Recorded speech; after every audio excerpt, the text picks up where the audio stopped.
Good morning, dear students. Let's we continue history, chapter number 2 from trade to territory. In previous topic, we have come to know about the reason which give or we can say encourage the British East India Company to expand its rule in India. There were conflict in Indian Nawab, okay, and there are many other policies of the Britishers, political policies, economic policies to expand their rule in India. तो हमने पिछले इसमें देखा था कि किस प्रकार Mughal emperor Aurangzeb की मौत के बाद उसके जितने भी सक्सेसर हुए वो वीक थे। तो इसी का फ़ायदा जो ब्रिटिशर्स थे, ईस्ट इंडिया कंपनी जो थी, उन्होंने उठाया। ठीक है, उन्होंने यहाँ पे जो उस समय हमारी जो भारत की पॉलिटिकल कंडीशन थी उसका फ़ायदा उठाया। उन्होंने अपनी इकोनॉमिक पावर का यूज़ किया। दे ब्राइब द मुग़ल मिनिस्टर्स, उन्होंने मुग़ल मिनिस्टर्स को ब्राइब किया पैसे देकर।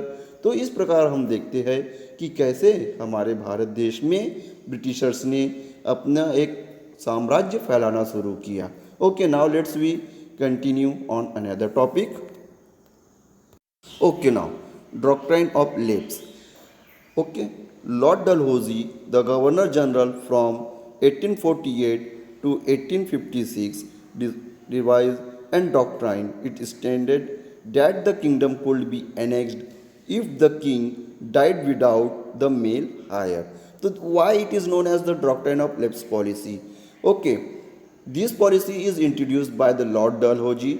He was one of the Governor General.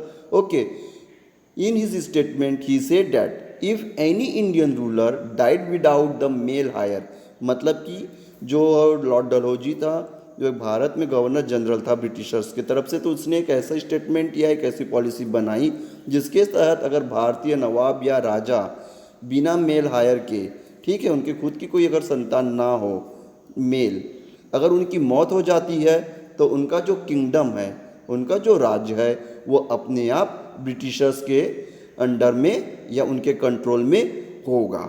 ठीक है, तो ये इनडायरेक्ट मेथड था जिसके द्वारा वे भारत के कई हिस्सों को अपने अधीन करना चाहते थे। तो हम इसमें देखते हैं, now let's we see the some of the states are many kingdoms were annexed. Satara, okay, जैसे मैंने बताया सातारा, संबलपुर, उदयपुर, ओके, झांसी, अवध। तो इस प्रकार से कुछ राज्य थे जिन्होंने ब्रिटिशर्स ने अपने अधीन करने की कोशिश की थी। क्यों? क्योंकि वहाँ पे कोई जो राजा था उसका कोई मेल हायर नहीं था। वे दत्तक पुत्र को या गोद लिए हुए बेटे को उस राज्य का राजा नहीं मानते थे। Okay, now let's see about the setting up the new administration. He divided administration into the three presidency, namely the Bombay Presidency, Madras Presidency, and the Bengal Presidency. So in this we see that the Britishers has divided states into the provinces. क्यों? ताकि वे अच्छे से या सुविधाजनक तरीके से राज्य कर सके। तो उन्होंने एक प्रेसिडेंसी की स्थापना की, उनमें था Bombay, okay, Madras, and the Bengal Presidency.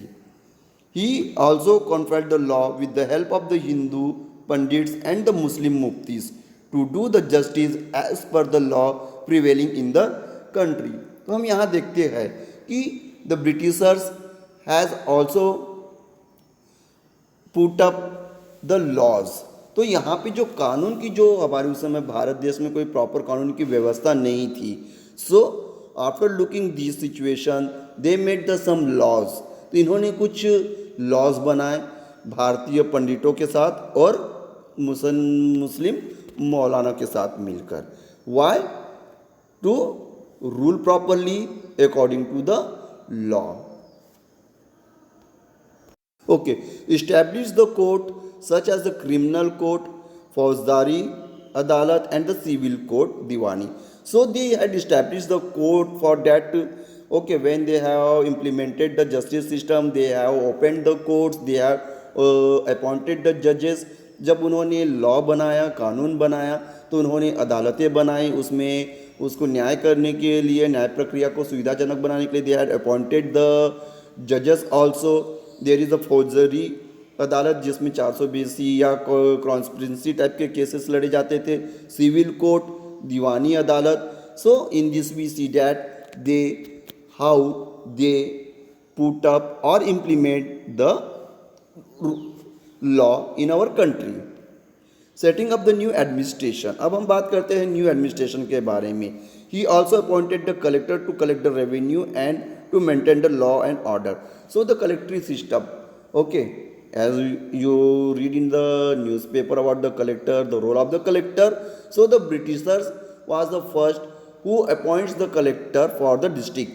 तो जो कलेक्टर का रोल होता था वो डिस्ट्रिक्ट लेवल पे होता था, उनका वर्क होता था to maintain the law and order in a district, district में लॉ एंड ऑर्डर मेंटेन करे, टू कलेक्ट द रेवेन्यू और टैक्सेस भी कलेक्ट करने का काम डन होता था किसके द्वारा? By the collectors. Okay, the company army, in order to protect themselves from the enemies and the trade rivals, the company now needed the army. So they started recruiting the Indian soldier as well. As we know that their trade expanded, Britishers had expanded their trades, so they need an army to protect themselves from their rivals, their enemies, business enemy. So they had started the recruiting the Indian in their army. तो जैसे हमको मालूम है कि धीरे धीरे जो east India company थी उन्होंने अपने ट्रेड को एक्सपेंड किया, विस्तार किया, उन्होंने ओके टैक्स कलेक्शन रीजन को भी अपने बहुत से टैक्स कलेक्शन रीजन को अपने अधीन कर लिया था। तो उन सब की रक्षा के लिए to protect themselves from the rivals, अपने दुश्मनों से अपनी रक्षा करने के लिए they started recruiting the Indian in army, उन्होंने फौज में भारतीय लोगों को शामिल करना शुरू किया था।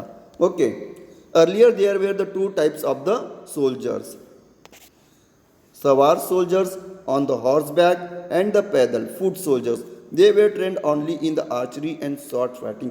तो देखिए जब when they started recruiting the soldiers there are the two types, सवार मतलब कि जो घोड़ों पे सवार होकर युद्ध करते थे, पैदल जो बिना किसी सवारी के युद्ध करते थे। They were trained in the archery, तो उस समय मॉडर्न वेपन नहीं थे, so they were mostly trained in the sword, तलवारबाजी के लिए और धनुर्विद्या के लिए ट्रेंड किए जाते थे इन सोल्जर्स को। Now let's we see about the conclusion. What the conclusion we get? Thus we can came to know the conclusion as per the title that the company that entered India in order to trade finally gained the power over the territories of India and became the ruler of our country. So in this manner or in conclusion we can say that the British East India Company entered the India as a traders. तो हम ये देखते हैं कि जो हमारे India में जो ब्रिटिशर्स है एक कंपनी बना के आया जिसका नाम रखा था उन्होंने ईस्ट इंडिया कंपनी। उसका मुख्य उद्देश्य, the main motive was to trade with the India, to take the raw material from here to England. Okay, तो उनका मुख्य उद्देश्य था कि भारत के साथ रॉ मटेरियल में व्यापार किया जाए। यहाँ से वे कपास लेके जाते थे, सिल्क लेके जाते थे और वहाँ पे वो इंग्लैंड में फिनिश्ड गुड के रूप में बनाकर उसको सोल्ड करते थे। But they started taking the advantages of political condition, economic condition। उन्होंने जब यहाँ पे कई सालों तक ये रहते हुए जब उन्होंने ट्रेड करते करते ये जान गया था कि भारत का जो पॉलिटिकल कंडीशन है उतनी अच्छी नहीं है, यूनिटी नहीं है, सो दे स्टार्टेड टेकिंग और they take the advantage and started spending their rule. तो उन्होंने क्या किया, धीरे धीरे अपना ट्रेड बढ़ाना शुरू किया, अपना रूल एक्सपेंड करना शुरू किया, चाहे वो पॉलिटिकल हो, चाहे वो दो राजाओं को बीच में आपस में लड़ा के हो या किसी राजा के विरुद्ध वो अपनी आर्मी प्रोवाइड करके अपना पपेट बना के जो हारे हुए राज्य में अपना एक नवाब नियुक्त कर देते थे। They appoint the Nawab, why to gain the power and gain the duty free trade. तो इस प्रकार हम देखते हैं कि कैसे ब्रिटिशर्स जो एक हमारे देश में व्यापारी बन के आए वो धीरे धीरे हमारे ऊपर शासन करना शुरू किया। उन्होंने बहुत सी पॉलिसी लागू की जैसे डॉक्ट्राइन ऑफ लेप्स, जिसके द्वारा जिनका कोई मेल अधिकारी नहीं रहता था तो उसकी जो किंगडम है वो उस राजा की किंगडम ब्रिटिशर्स के साथ शामिल हो जाती थी। इस प्रकार से वे हमारे ऊपर शासन करना शुरू कर चुके थे। So we have completed this chapter. Thank you.